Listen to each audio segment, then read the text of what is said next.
Hey everybody, and welcome to another video game pickups. It's been over 3 years.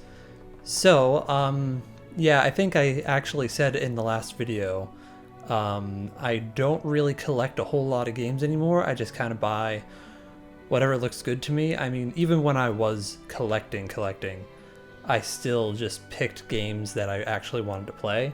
But now I'm even more selective, saving money and all that. But there's also the fact that I have like a whole backlog going on here. So anyways, all the games that I bought in 2021, 2022, and 2023, I'll be showing off in this video. So we got a nice little stack right here. We're gonna go kind of in order of when I bought them. We're gonna start off with a Vita game. Yeah, it's kind of hard to find physical Vita games just kind of lying around to buy. But I did manage to get this one. It is Super Dimension Neptune versus Sega Hard Girls. And I don't know if you can see the price, but it is $99.95. Yeah, I saw this at the game store, and yeah. I saw it, I thought it was gonna be like $30, $40. It was $100. And I was like, you know what, I'll get it anyway. I like the Neptune games. So I just went for it. And I actually have played it for like 5 or so hours. It is a Neptune game, that's for sure. It's pretty good. Anyways, so I also got Mario 3D World plus Bowser's Fury. So they basically just made a smaller game and like stuck it on to Mario 3D World. So I already 100%ed 3D World on the Wii U. But Bowser's Fury looked really good. I have not actually played it yet though, so that's unfortunate. Let's see. Yeah, there's not too much to say about some of these, like Mario Kart 8 Deluxe. Oh boy, my air conditioner is on. I better turn that off. Okay, anyways, now that the air conditioner's off, yeah, I 100%ed this game on the Wii U. Then I 100%ed it again. Then I think I bought some of the DLC and 100%ed that. So yeah, I've played this very thoroughly. I got all the golden carts and all that stuff. Anyways, Metroid Dread, absolutely great game. I love Metroid. This is a great follow-up to Fusion, which came out like 20 years ago. It's really good. I've heard some people complain like, oh, it's a $60 game and it only takes like 15 hours to beat. My guy, I am so sick of bloated games.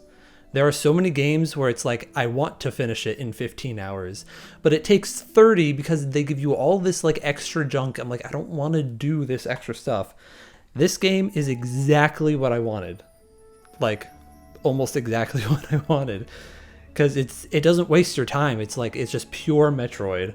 So yeah, it's $60, but I don't want it to be super long. I don't even want Tears of the Kingdom to be as long as it is. Like, I played it for 10 hours and it feels like I made no progress. So yeah. All right, let's move on.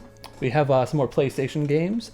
I got 13 Sentinels, Aegis Rim, or Aegis Rim, depending on how you want to pronounce it. I heard the story is amazing, and that's the only reason I bought it. I don't really know much about it. It's by Atlas. I have like maybe 1 or 2 Atlas games. I think one of them is Metal Saga on the PS2.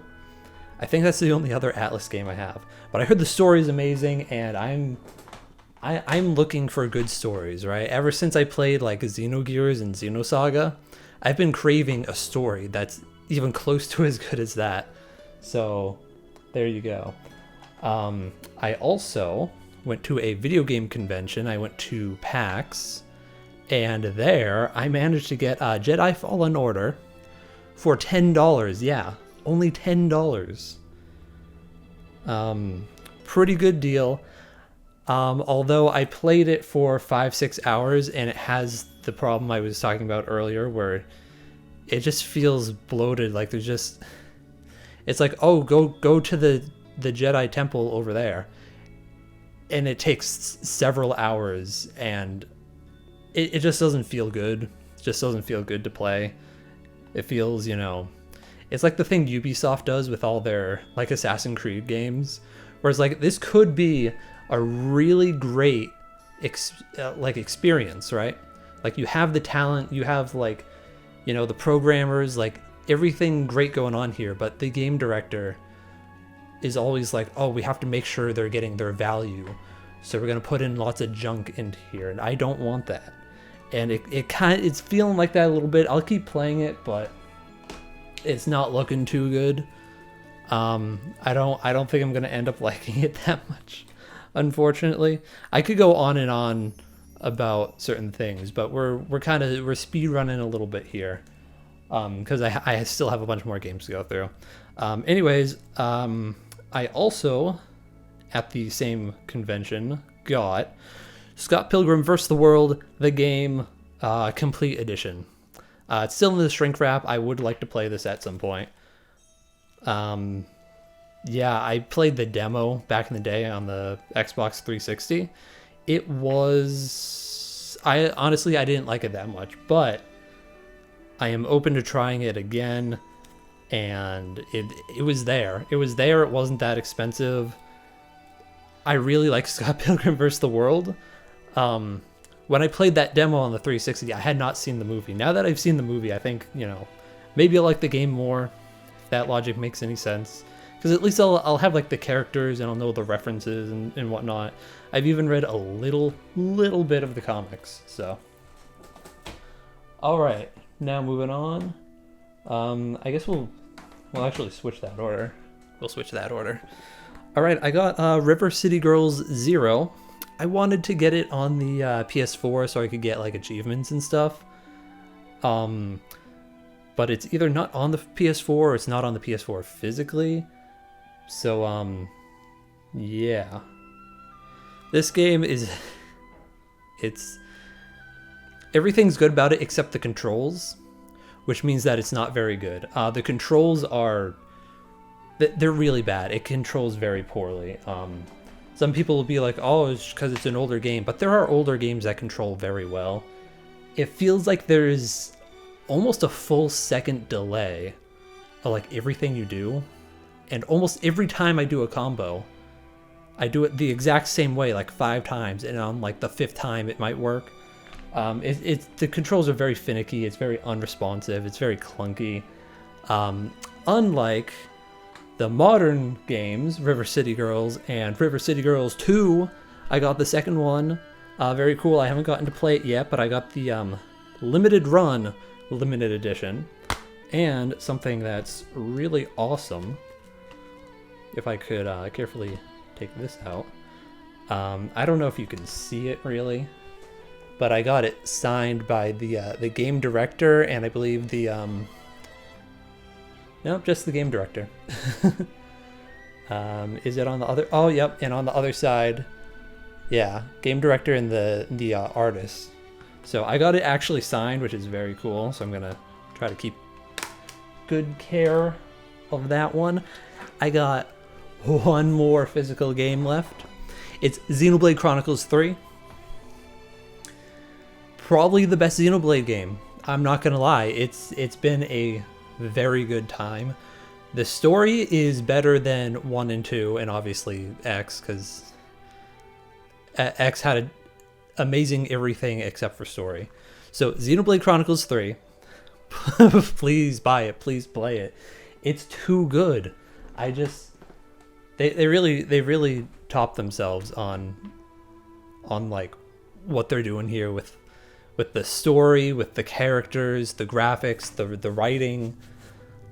Pretty much everything about it is amazing. There's a couple like tiny complaints I have.